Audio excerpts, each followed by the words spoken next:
25 ವರ್ಷದ ಹಿಂದಿನ ವಾಸುಗೂ ಇವತ್ತಿನ ವಾಸುವರೆಗೂ ನಿಮ್ಗೇನಾರು ಅನ್ಸಿದ್ಯಾ ನಾನು ಜೀವನದಲ್ಲಿ ಎಡವಟ್ ಮಾಡ್ಕೊಂಡೆ ಅಂತ? ಇಲ್ಲ, ತಪ್ಪು ಮಾಡಿದ್ದೀವಿ. ಈಗ ಕೆಲವೊಂದು ಸಲ ಏನೋ ಅಧಿಕಾರ ಬಂದಾಗ ಅಂದರೆ ನನಗೆ ಅಂದರೆ ಹೀರೋ ಅಂದರೆ ನನಗೆ ಅಧಿಕಾರ, ನಿಮ್ಮ ಲೆಕ್ಕ ನಿಮ್ಮ ಭಾಷೆಯಲ್ಲಿ ರಾಜಕೀಯದ ಭಾಷೆಯಲ್ಲಿ ಅಧಿಕಾರ ಬಂದಾಗ ಅದನ್ನು ಹೆಂಗೆ ಉಪಯೋಗಿಸ್ಕೋಬೇಕು ಅಂತ ಮಿಸ್ಟೇಕ್ ಮಾಡ್ಕೊತೀವಿ ನೋಡಿ. ಒಂದ್ಸಲಿ MLA ಆದಾಗ ಮಿಸ್ಟೇಕ್ ಮಾಡ್ಕೊಂಡು ಜೀವನ ಪೂರ್ತಿ ಕೊರಗ್ತಾರೆ. ನಾನು ಅವಾಗ ಹಂಗೆ ಮಾಡಬೇಕಾಗಿತ್ತು, ಹಿಂಗೆ ಮಾಡಬೇಕಾಗಿತ್ತು, ಜನರನ್ನ ಹಿಂಗೆ ಇಟ್ಕೋಬೇಕಾಗಿತ್ತು, ಹಂಗೆ ಸೋತ ಮೇಲೆ ಮತ್ತೆ ಎರಡನೇ ಸಲ ಹಂಗೆ ನಾನು ಹೀರೋ ಆದಮೇಲೆ ಒಂದ್ಸಲಿ ನಾನು ಯಾವ ರೂಟಲ್ಲಿ ಹೋಗ್ಬೇಕಾಗಿತ್ತು ಆ ರೂಟಲ್ಲಿ ಹೋಗಲಿಲ್ಲ. ಈಗ ದರ್ಶನ್ ಅವರು ನಾನು ಇಬ್ಬರು ಒಟ್ಟಿಗೆ ಬಂದ್ವಿ, ಮೆಜೆಸ್ಟಿಕ್ಕು ನನ್ನ ಫ್ರೆಂಡ್ಸು ಎರಡು ಒಟ್ಟಿಗೆ ಎರಡು ಒಟ್ಟಿಗೆ ರಿಲೀಸು. ಸೊ ಈಗ ದರ್ಶನ್ ಅವರು ಇವತ್ತು ತುಂಬ ದೊಡ್ಡ ಎತ್ತರಕ್ಕೆ ಬೆಳೆದಿದ್ದಾರೆ. ನಾನು ಯಾಕೆ ಇಲ್ಲೇ ಇದ್ಬಿಟ್ಟೆ? ಅದು ನನಗೆ ಕಾಡ್ತಾ ಇರುತ್ತೆ. ಏನಕ್ಕೆ ಅಂದರೆ ಬಿಕಾಸ್ ಆಫ್ ನಾನು ಕಾಮಿಡಿ ಪಿಕ್ಚರ್ ಮಾಡಿದೆ ಫಸ್ಟು. ಸೊ ನಿಧಾನಕ್ಕೆ ನಾನು ಆ್ಯಕ್ಷನ್ಗೆ ಶಿಫ್ಟ್ ಆಗಬೇಕಾಗಿತ್ತು. ಆ್ಯಕ್ಷನ್ ಹೀರೋ ಆಗಿ ಶಿಫ್ಟ್ ಆಗಿದ್ದರೆ ನಾನು ನಿಂತ್ಕೊತಿದ್ದೆ. ಕಾಮಿಡಿ ಸೀಮಿತ ಆದರು ಅಂತ ಕಾಮಿಡಿಗೆ ಸೀಮಿತ ಆದೆ. ಆ ಕಾಮಿಡಿಯಲ್ಲೂ ನನಗೆ ಪರಿಪೂರ್ಣ ಕಾಮಿಡಿ ಬರಲ್ಲ, ನನಗೆ ಬರಲ್ಲ. ನಾನು ನಿಜವಾಗ್ಲೂ ನಟನೇ ಅಲ್ಲ. ಬಟ್ ಈ ಶರಣ್, ನಮ್ಮ ಆನಂದು ಇವರೆಲ್ಲ ಇದ್ರಲ್ಲ, ಅವ್ರ ಜೊತೆ ಏನೋ ಹಂಗೆ ಅಂದ್ಕೊಂಡು ಹಿಂಗೆ ಅಂದ್ಕೊಂಡು ಸ್ವಲ್ಪ ಹಿಂಗೆ ಆ ಅಡ್ಜಸ್ಟ್ಮೆಂಟಲ್ಲಿ ನಾನು ಸ್ವಲ್ಪ ಹೀರೋಯಿಸಮ್ ಆಗಿ ಸ್ವಲ್ಪ ಪಿಕ್ಚರಲ್ಲಿ ಕಾಣಿಸ್ಕೊಂಡು ನನಗೆ ಅವರೆಲ್ಲ ಸಪೋರ್ಟ್ ಇಲ್ಲ ಅಂದರೆ ನಾನು ಹೀರೋನೇ ಅಲ್ಲ. ಓಕೆ, ಅವ್ರ ಸಪೋರ್ಟಿಂದ ನಾನು ಸ್ವಲ್ಪ ಹೀರೋ ಆಗಿ ಒಂದು 4 picture.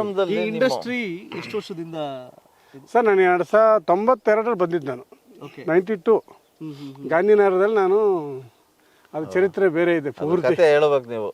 Gandhinagar lab first cinema still Gandhi ಅವ್ರ ಜೊತೆ ನೀವು ಕೆಲಸ ಮಾಡಿದ್ದು. RK ಕಲರ್ ಲ್ಯಾಬ್ ಅಂತ ಒಂದು ಲ್ಯಾಬ್ ಇದೆ, ಕಪಾಲಿ ಥಿಯೇಟರ್ ಕೆಳಗಡೆ ಇತ್ತು, ಈಗಲೂ ಇದ್ದಿದೆ. ಆ ಲ್ಯಾಬಲ್ಲಿ ಅಂದರೆ ಅವಾಗ ಹೊಡೆಯೋಕ್ಕೆ ಮುಂಚೆ ಇತ್ತು ಅದು. ಆ ಲ್ಯಾಬಲ್ಲಿ ಕೆಲಸ ಮಾಡ್ತಿದ್ದೆ. ಅಲ್ಲಿಂದ ಸಿನಿಮಾ ನಂಟು ಬೆಳೀತು ನನಗೆ. ನಾನು ಆ್ಯಕ್ಚುಲಿ ಒರಿಜಿನಲ್ ನಾನು ಚೆನ್ನೈಗೆ ಓಡೋಗ್ಬೇಕು ಅಂತ ಪ್ಲಾನ್ ಮಾಡಿದ್ದೆ. ಅವಾಗ ಓಡೋಕೆ ದುಡ್ಡಿರ್ಲಿಲ್ಲ. ಅಲ್ಲ, ಅದಕ್ಕೂ ಹಿಂದೆ ಚೂರು ನೀವು SLC ಫೇಲ್ ಆಗ್ಬಿಡ್ತೀರಿ, ನಿಮ್ಮಮ್ಮ ಮನೇಲಿ ಕೂಡಾಕ್ತಾರೆ. ಹೌದು, ಮೆಣಸಿನ್ಕಾಯಿ ಪುಡಿ ಎಲ್ಲ ಹಾಕ್ಬಿಟ್ಟು ನೀವು ಒಂದ್ಸರಿ ಮೆಣಸಿನ ಪುಡಿ ಎಲ್ಲ ಮೆಣಸಿನಕಾಯಿ ಹಾಕಿ ಘಾಟ್ ಹಾಕ್ಬಿಡ್ತಾರೆ, ಫೇಲ್ ಆಗ್ಬಿಡ್ತಾರೆ, ರೂಮಲ್ಲಿ ಹಾಕ್ಬಿಡ್ತಾರೆ. ಅವತ್ತು ಡಿಸೈಡ್ ಮಾಡ್ತಾರೆ ನಾನು ಇಲ್ಲಿದ್ರೆ ಉಳಿಗಾಲ ಇಲ್ಲ. ಇವರು ಅವಾಗ್ಲೇ ಮನೆಗೆ ಸಣ್ಣ ಪುಟ್ಟದು. ಅವಾಗ ನಿಮ್ಗೇನು ಗೊತ್ತಾ, ಹಳೆ ಕಾಲದಲ್ಲಿ ಏನೋ ಚಿಕ್ಕ ತಪ್ಪು ಮಾಡಿದ್ರು ಭಯಂಕರ ದೊಡ್ಡ ಶಿಕ್ಷೆ. ಭಯಂಕರ ಹೊಡೆಯೋರು ಕೇಳಬೇಕಲ್ಲಿ, ಭಯಂಕರ ಹೊಡಿತಾ ಇದ್ರು ಸರ್.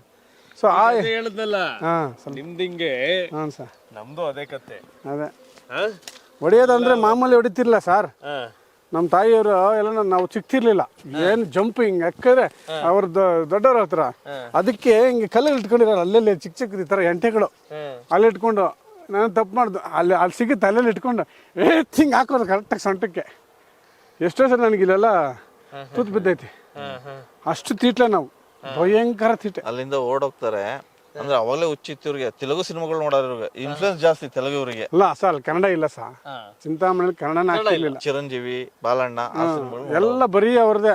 ಚಿರಂಜೀವಿ ಅವ್ರ ಪಿಕ್ಚರ್ ಹಾಕಿದ್ರೆ ಒಂದು ಕುರಿ ಹೊಡಿ, 2 ಕುರಿ ಹೊಡಿ, ಕಟೌಟ್ ಹಾಕು. ಬಾಲಕೃಷ್ಣ ಪಿಕ್ಚರ್ ಬಂದರೆ ಅದೇ ನಮ್ಗೆ ಅವರಿಬ್ಬರೇ ಕಾಣಿಸ್ತಾ ಇದ್ದ ಅವಾಗ ದೊಡ್ಡದಾಗಿ. ಅವ್ರ ಪಿಕ್ಚರ್ಗಳೆಲ್ಲ ಫ್ಯಾನ್ಗಳು. ಅವಾಗ ನಾವು ಸೈಕಲ್ ಮೇಲೆ ಒಂದು ಸ್ಟಿಕ್ಕರ್ ಹಾಕೊಡೋದು ಅವ್ರದ್ದು ಒಂದು. ಅವಾಗೆಲ್ಲ ಸಂತೆ ಇರ್ತಾ ಇತ್ತು, ಗುರುವಾರ ಸಂತೆಯಲ್ಲಿ ಮಾಡೋರು ಫೋಟೋನ ಚಿಕ್ಕದು. ಅದನ್ನ ಪೇಪರಲ್ಲಿ ಅಟ್ಟಿಗೆ ಒಂದು ಅಟ್ಟು ಬಾಕ್ಸ್ ಎಲ್ಲ ಅಂಟಿಸ್ಕೊಂಡ್ಬಿಟ್ಟು ಅದನ್ನ ಹಿಂಗೆ ಮುಂದೆ ಹಾಕೊಳ್ಳೋದು. ಏನೇನೋ ಕತೆ. ಅವಾಗೆಲ್ಲ 5 ಪೈಸಾ 2 ಪೈಸಾ 5 ಪೈಸಾ ಏನು ಸರ್? ಇದು ಇನ್ನು ಸ್ವಲ್ಪ ಇದೆ, ಈ ಕಡೆ ಆಗೋಯ್ತು. ಹಾಂ, ಹಂಗೆ ಏನ ಜೀವನ ತುಂಬಾ ಈಸಿ ಅಂದ್ಕೊಂಡು ಬಂದ್ವಿ. ಅಷ್ಟು ಕಷ್ಟ ಇವಾಗ ಮಕ್ಳನ್ನ ಪಡಲ್ಲ ಬಿಡಿ ಸರ್. ಅಷ್ಟು ಕಷ್ಟ, ನಮ್ಮಷ್ಟು ಕಷ್ಟ ಇವಾಗ ಹುಡುಗರು ತಗೊಳ್ಳೋದೇ ಇಲ್ಲ.